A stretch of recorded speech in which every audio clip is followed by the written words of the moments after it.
Hey everybody, Duck Number 8 Wooden Railway here, and today we are going to review Season 6. Season 6 was narrated by Michael Angelis in the UK and Alec Baldwin in the US in 2002.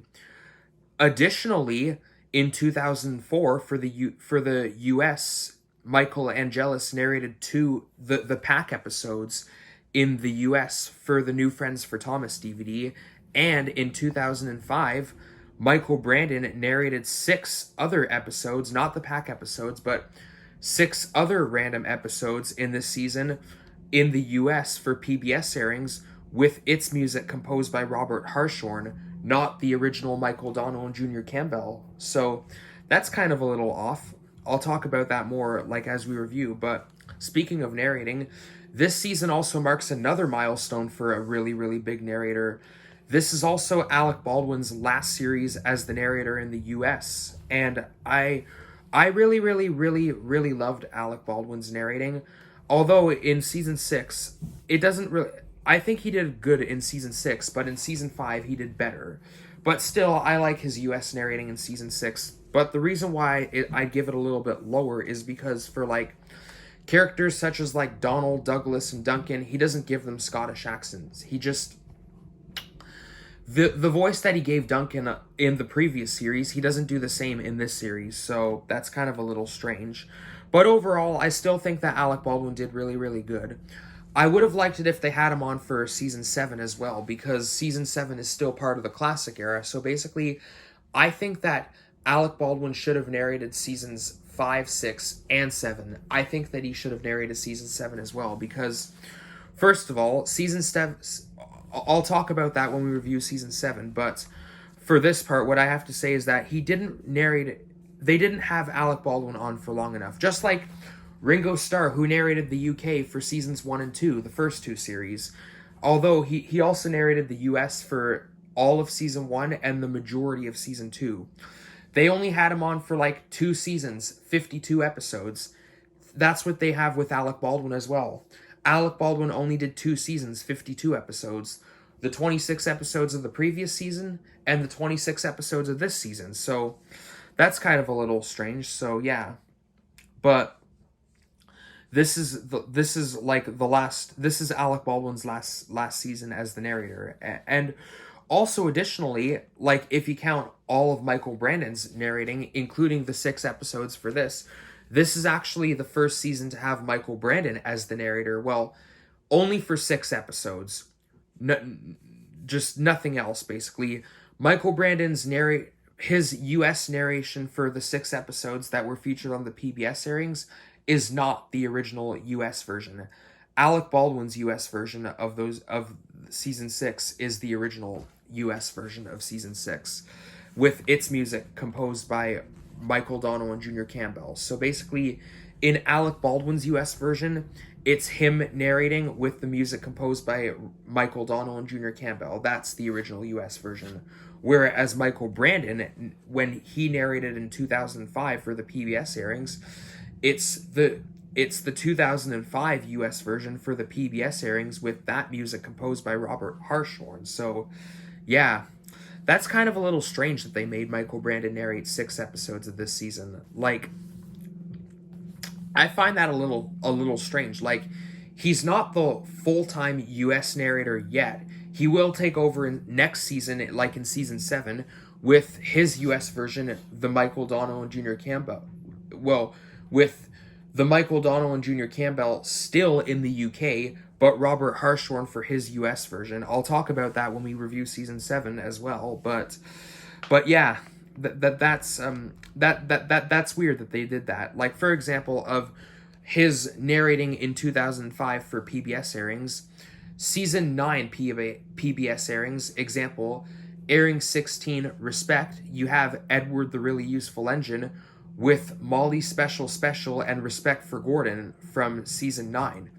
Edward the Really Useful Engine is narrated by Michael Brandon, with its music composed by Robert Hartshorn, where in the original US version of Edward the Really Useful Engine, it's Alec Baldwin, and its music composers is Michael Donnell and Junior Campbell. So that's weird.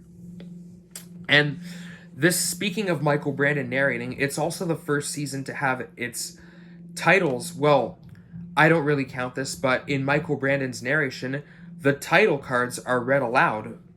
So, yeah. But in the original versions, the titles are not read aloud, and they are still the original music. So yeah, but it's kind of strange that they did that with Michael Brandon here in season 6 when he is originally the full-time narrator next season. So yeah. And another thing is that Michael Angelis is also narrating at least one episode in the US for the New Friends for Thomas DVD only. So basically it's the pack episodes of this season and 4 episodes of the next season in which Michael Angelis narrated in the US, but only for the New Friends for Thomas DVD. His narration in the US on the New Friends for Thomas DVD is in the US, not the UK. So that's kind of a little weird that they did that as well. I'll talk about that when we review season 7 as well, but yeah. So that's kind of a little strange. And also another really, really big thing about the narrating and the music composers is that other than that, this is the last season narrated by Alec Baldwin. This is also the last season in which its original US version has the original Michael Donovan Jr. Campbell music. Like, in season 7, next season, the US version, which was narrated by Michael Brandon, its music is composed by Robert Hartshorn, while Michael Angelis' UK version is still the original Michael Donovan Jr. Campbell. I'll talk about that when we review season 7, but I find that really, really strange. So, yeah. Next, I'm going to talk about the episodes for this season. So, season 6 has 26 episodes, and this is where it's starting to go downhill. Compared to how great and amazing season 5 was, like, season 5 was full of action episodes. Season 6 is a little bit downhill, but it's not a bad season at all. I mean, there are some bad episodes here. My favorite episode of season 6 would be James and the Red Balloon. I think it's a peaceful episode. Like, I really, really, really love James and the Red Balloon. It feels so peaceful, like, pretty much like like all of the balloon scene and stuff like that. And I really, really, really like the balloon theme and stuff like that. And it was my favorite episode of season 6. However, my least favorite episode of season 6 would be Middle Engine. I find Middle Engine the worst episode of season 6. It's boring.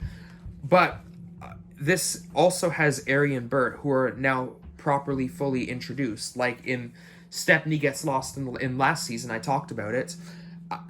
Ari and Bert were only... Ari wasn't referred to by name and Bert didn't have a speaking line. But in this episode, Middle Engine, they are fully introduced. So yeah. And they both have speaking lines. So yeah. Middle Engine is my least favorite episode, though. And not to mention, there are other bad episodes in this season that I don't really like, such as, like, Percy and the Haunted Mine, Buffer Bother, Rusty Saves the Day, Thomas Percy and the Squeak, and Faulty Whistles.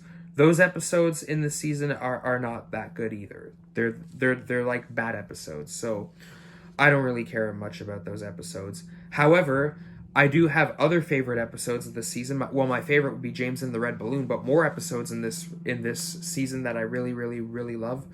More favorites include Salty Secret, A Bad Day for Harold, the Fogmen, the Pack episodes, Twin Trouble, The World's Strongest Engine, Scaredy Engine, Gordon Takes a Tumble, Percy's Chocolate Crunch, Toby Had a Little Lamb, Thomas and the Jet Engine, Edward the Really Useful Engine, and Duncan Duncan. All of those are more of my favorite episodes of season 6, and I think they're great episodes too.